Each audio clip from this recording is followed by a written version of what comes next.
Okay, उसके beyond क्या होगा, उसके बियॉन्ड जो कर्व है, उसके बियॉन्ड जो कर्व है, ओके, वो क्या होगा, वो सडनली क्या होगा, ड्रॉप होगा, और वो कौन सी स्टेट में आ चुका होगा, एचसी पर, वो कौन सी स्टेट में आ चुका होगा यहाँ, नॉर्मल स्टेट। तो ये कौन सी स्टेट है ट्राइंगल के अंडर में, यहाँ super conducting state, super conducting state, और इधर कौन सी स्टेट है, normal state.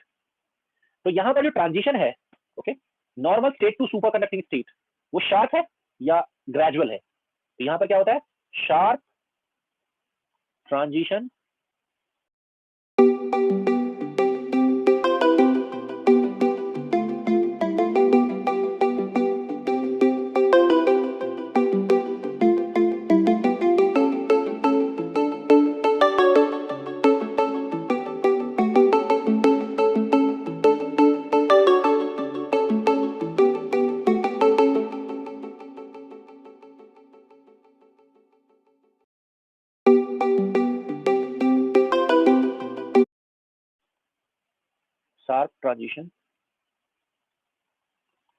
transition from superconducting state to normal state at HC। तो शार्प ट्रांजिशन बताता है कौन से टाइप का सुपर कंडक्टर है, टाइप 1 है या टाइप 2 है, it is type first, it is type first. Okay, type second, type second में क्या होता है, type first super conductor, type second super conductor follows Meissner effect strictly till HC1 till HC1। HC1 क्या है, lower critical magnetic field, ठीक है, strictly till HC1, ठीक है, whereas between HC1 and HC2, ठीक है, it does not follow Meissner effect। Okay, तो यहां देखिए ग्राफ में ये क्या है, ये माइनस एम है और ये एच है, ये माइनस एम है और ये एच है plus H, applied magnetic field. यहां पर क्या होगा, जैसे जैसे आप अप्लाई करेंगे मैग्नेटिक फील्ड तो उसका मैग्नेटाइजेशन बढ़ेगा बट अपोजिट डायरेक्शन में। ओके, तो वो जहां तक बढ़ेगा मतलब नेगेटिव डायरेक्शन में, ओके, उसको हम क्या कहते हैं, उस मैग्नेटिक फील्ड को हम कहते हैं HC1। HC1 का मतलब है lower critical magnetic field, lower critical magnetic field. Okay, फिर उसके बाद क्या होता है, उसके बाद वो एकदम से चेंज नहीं आता, जैसे इसमें आया था ना, यहाँ पर एकदम से वो किसमें बदल गया था, नॉर्मल में एकदम नहीं बदलता वो, नॉर्मल में वो ग्रेजुअली बदलता है ऐसे करके। तो जहां पर वो पूरी तरह नॉर्मल में बदल जाता है, पूरी तरह उसका डायमैग्नेटिज्म खत्म हो जाता है, उसको कहते हैं HC2। HC2 क्या है, it is upper critical magnetic field,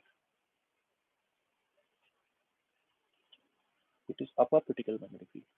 HC1 lower, HC2 upper critical magnetic field, ठीक है। तो जब तक मैग्नेटिक फील्ड HC1 से कम रहता है, वो कौन सी स्टेट में होगा, जब तक H का वैल्यू HC1 से कम रहता है वो सुपर कंडक्टिंग स्टेट में रहता है।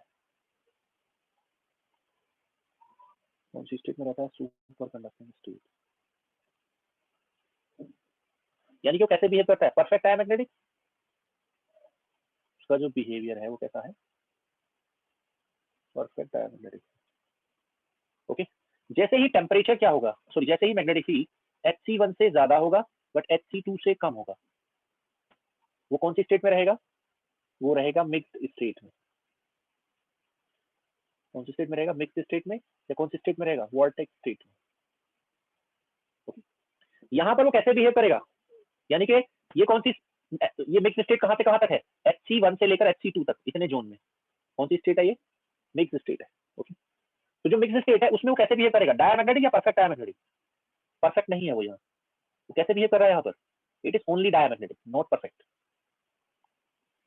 It is only diamagnetic not perfect diamagnetic. Perfect diamagnetic कहाँ तक रहेगा वो, H जब HC1 से कम रहेगा तब तक वो परफेक्ट डायमैग्नेटिक रहेगा, और HC2 के ऊपर क्या होगा, जब मैग्नेटिक फील्ड HC2 के ऊपर आएगा तो वो किस स्टेट में आ चुका होगा, नॉर्मल स्टेट में आ चुका होगा।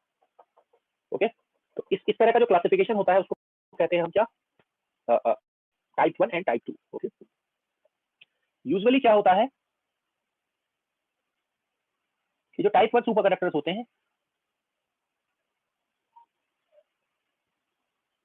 यहाँ पर क्या होता है, type 1 super conductors are usually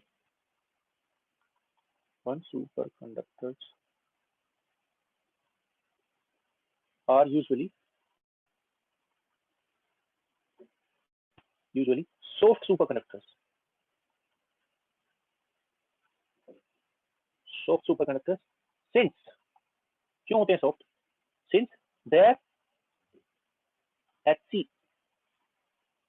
is small।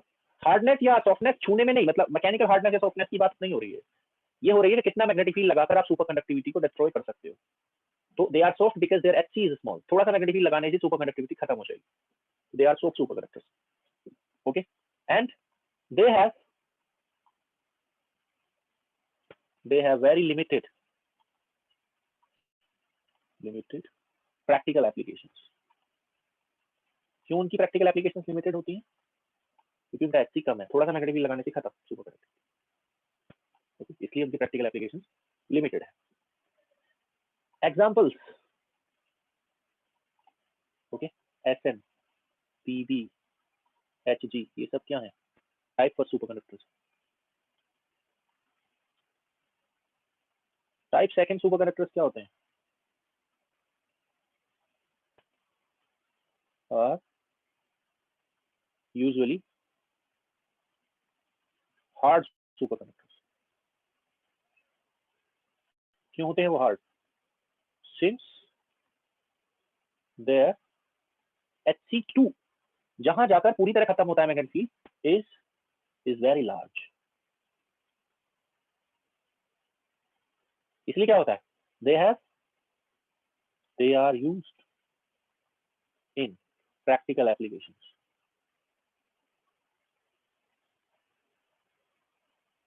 Okay, examples, सबसे famous example is yttrium barium copper oxide. Yttrium barium copper oxide, तो शॉर्ट में लिखते हैं YbCO सुपर कंडक्टर।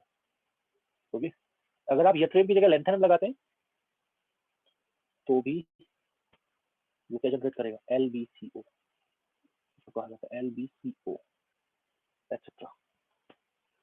तो सबसे जो फेमस सुपर कंडक्टर है या प्रैक्टिकल यूज में काम आता है वो ये वाला है, YbCO, very important super conductor, जिसका TC भी अच्छा खासा होता है। इसका TC होता है लगभग 90 केल्विन। इस सुपर कंडक्टर का TC लगभग 90 केल्विन होता है। तो लिक्विड नाइट्रोजन टेम्परेचर कितना होता है, लिक्विड नाइट्रोजन टेम्परेचर कितना होता है, 77 केल्विन, उससे ऊपर है इसका TC। इसका मतलब अगर आप इस सुपर कंडक्टर को लिक्विड नाइट्रोजन टेम्परेचर यानी कि लिक्विड नाइट्रोजन के अंदर डुबो दोगे, ठीक है, तो वो सुपर कंडक्टिंग स्टेट में होगा। ये क्या हो गया, तो वो अपनी सुपर कंडक्टिंग स्टेट में होगा अगर आप उसको लिक्विड नाइट्रोजन टेम्परेचर में लिक्विड नाइट्रोजन के अंदर डाल दोगे तो। ओके, क्लियर, ये हो गया। तो ये हो गया टाइप 1 टाइप 2 सुपर कंडक्टर्स। इसके आधार पर इसको डिफरेंशिएट करते हैं, on the basis of application of magnetic field हम इसको डिफरेंशिएट करते हैं। ओके, तो I am now unmuting you. हम बाकी का काम नेक्स्ट क्लास में देखेंगे, मतलब पढ़ाने का। ओके, अब मैं अनम्यूट कर रहा हूँ आपको सो दैट आप क्वेश्चन पूछें, उसके बाद मैं क्वेश्चन ले लूंगा। बताइए।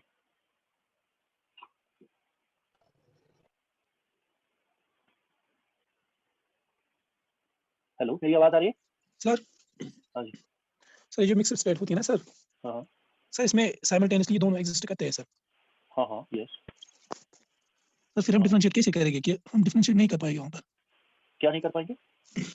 सर डिफरेंशिएट मतलब डिफरेंस सर इन दोनों का सर। किन दोनों का? देखो प्रैक्टिकल पर्पसेस के लिए ओके यहाँ पर एक ट्रेड ऑफ होता है किसके बीच में।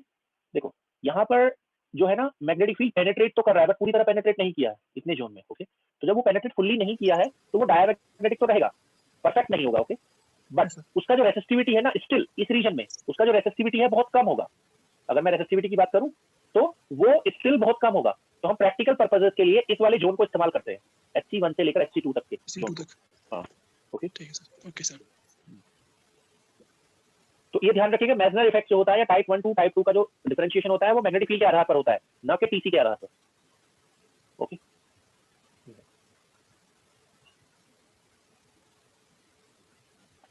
should I take questions now? Yes sir. तो अब बताइए कहाँ तक के क्वेश्चंस हम कर चुके थे? सर जो वो जो सुपर कंडक्टिंग वो जो रिसर्च नहीं हो रहा जो रूम टेम्परेचर में वो कैसे हो रहा है सर? मतलब इसका जो क्रिटिकल टेम्परेचर है उसको कहाँ तक लाने की कोशिश की जा रही है? रूम टेम्परेचर तक, क्योंकि अभी आप इसको रूम टेम्परेचर पर पावर ट्रांसमिशन में इस्तेमाल कर सकते हो क्या? जैसे फॉर एग्जांपल मैंने ये एग्जांपल लिया YBA2CU3O7, अगर मुझे सुपर कंडक्टर यूज करना है इसका TC 90 बताया मैंने आपको। Yes sir. ओके तो अगर मैं इसको रूम टेम्परेचर पर लूंगा तो ये अपनी कौन सी स्टेट में होगा? है तो सुपर कंडक्टर बट होगा कौन सी स्टेट में? अपनी नॉर्मल। नॉर्मल स्टेट में। जब वो अपनी नॉर्मल स्टेट में होगा तो उसका कोई यूज ही नहीं है, yes sir. It has no use जब तक वो अपनी नॉर्मल स्टेट में। तो उसको क्या करना पड़ेगा? पहले कूल करना पड़ेगा किसके नीचे? टीसी के नीचे। टीसी के नीचे। तो अगर आप इसको लिक्विड नाइट्रोजन में डाल दोगे, लिक्विड नाइट्रोजन टेम्परेचर 77 केल्विन होता है अराउंड, यस सर। तो क्या होगा? उसका टेम्परेचर टीसी से नीचे चला गया, अब वो सुपर कंडक्टर बन जाएगा, सुपर कंडक्टिंग स्टेट में चला जाएगा, तब आप उसको यूज कर सकते हो प्रैक्टिकल पर्पसेस के लिए। ओके ये है। तो अगर आप रूम टेम्परेचर सुपर कंडक्टर बना लेते हैं तो क्या होगा? आप उसको मतलब आपका जो पावर ट्रांसमिशन होगा ना, जो लॉसेस हैं वो सब खत्म हो जाएंगे। Yes sir. But that is ठीक है, अब तक दैट इज नॉट अचीव नहीं हुआ अभी तक। तो अब जरा बताएंगे क्वेश्चन कहाँ तक हो गए हैं? मैं सारा काम खत्म करके चल रहा हूँ। असाइनमेंट 4 में बताओ क्या बचा है? असाइनमेंट 4 में 113 हो गया। Yes sir. ओके ठीक है, तो 114 115 में ले रहा हूँ। okay? मुझे लगता है 2-3 क्वेश्चन ही बचे होंगे इसमें। ओके यस सर 5 बचे। 5 तो कर लेते हैं फिर मैग्नेटिज्म।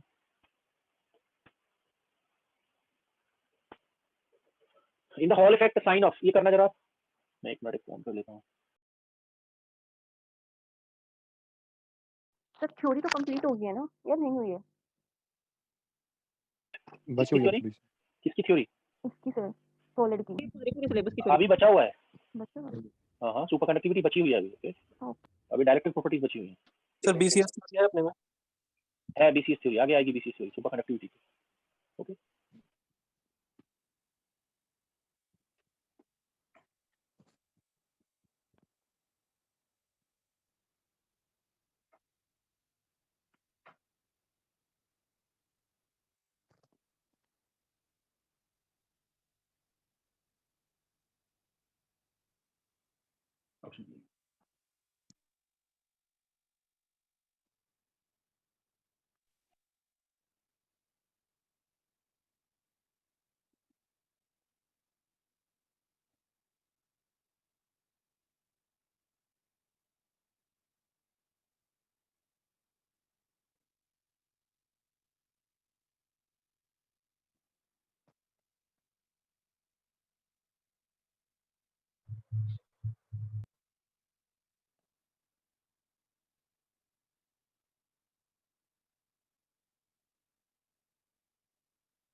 हाँ जी हुआ।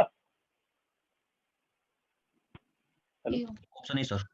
देखो ये कह रहे हैं Hall effect sign of Hall voltage depends on carrier concentration. ठीक, हॉल वोल्टेज इंट्रिंसिक में और एन टाइप दोनों में नेगेटिव होता है। ऐसा क्यों भाई? एन टाइप में तो नेगेटिव इसलिए होता है, उसका कारण क्या होता है? एन टाइप का कारण तो है एन ज्यादा होता है बहुत बहुत पी से। ठीक, और इंट्रिंसिक में क्या कारण है होने का? वेट ही ज्यादा। Mobility of electron is higher than mobility of hole, ऐसा है कारण।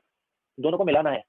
रिपीट तो अगर मैं ये लेता हूं तो ये तो गलत हो गया ना, क्योंकि पहले तो इसकी बात कर रहा है, गलत। N equal to P intrinsic में ऐसा होता है? क्लियर था? नहीं गलत है। N greater than P intrinsic में ऐसा होता है क्या? गलत है। तो क्या होगा? ये ज्यादा बेटर ऑप्शन है ना कि एन म्यू एन का प्रोडक्ट पी म्यू पी के प्रोडक्ट से ज्यादा होता है। आगे in an experiment to measure Hall coefficient of a particular sample Hall voltage was found to be too small to measure. Hall voltage बहुत कम था। ओके उसको इम्प्रूव करने के लिए आप क्या करोगे? तो वी एच का एक्सप्रेशन याद है आपको? यस सर क्या है बताओ? आई एक्स करंट है BZ by NET and N T.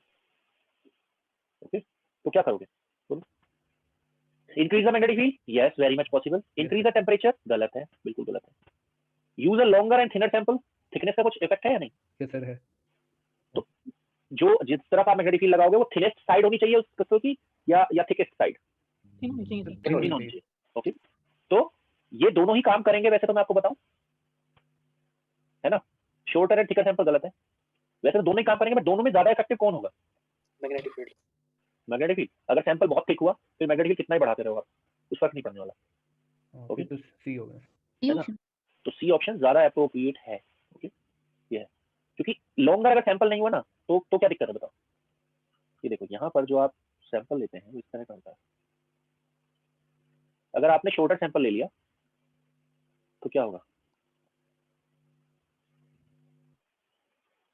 तो क्या होगा? ये जो आप जो पाथ कर्व होता है ना इलेक्ट्रॉन एंड होल्स का, जैसे मान लो करंट इस तरफ फ्लो कर रही है तो इलेक्ट्रॉन्स किधर मूव करते हैं? इधर, और ऐसे आते हैं।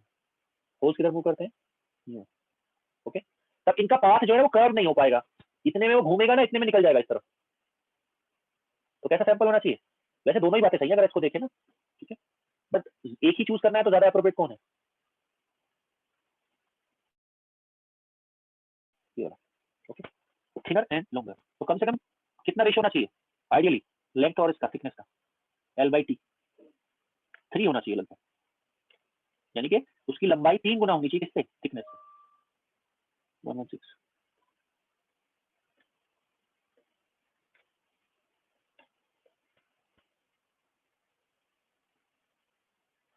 A magnetic field sensor based on Hall effect is to be fabricated by implanting, ये AS है, आर्सेनिक है, implanting AS, as नहीं है, AS है, AS मतलब